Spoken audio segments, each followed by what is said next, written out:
here's one that kind of goes along, might go hand in hand with purpose, depending on how you look at it. You shared in one of your posts where you said, it's important to know where you're going, but it's also important to know where you're not going. And I guess the big question is one more important than the other? Is it maybe when we know where we're not going, it actually in turn allows us to know where we're going? Or if we know where we're going, do we not know where we're not going?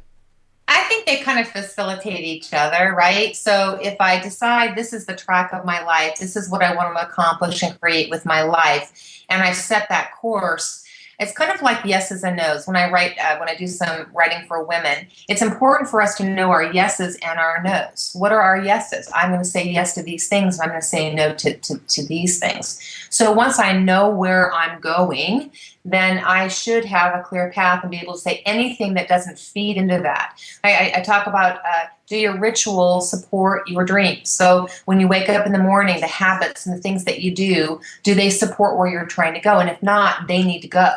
But to answer your question more directly, sometimes I can look at where I'm headed and I can see this is not where the worry, right? If I took notes during my worry meeting, this is what I don't want. All right, as long as I learn how to flip it over, then what does that mean? What does that look like? If worry is reverse goal setting, then how do I flip that over and look at what do I want it to look like? How do I want it to turn out? What is the legacy that I want to leave? So sometimes I think naturally as human beings, it's easier for us to look at what we don't want, what we're afraid of. The trick is flip it over. Then what do you want? What does it look like? And what are you going to do today that will get you one step closer to that?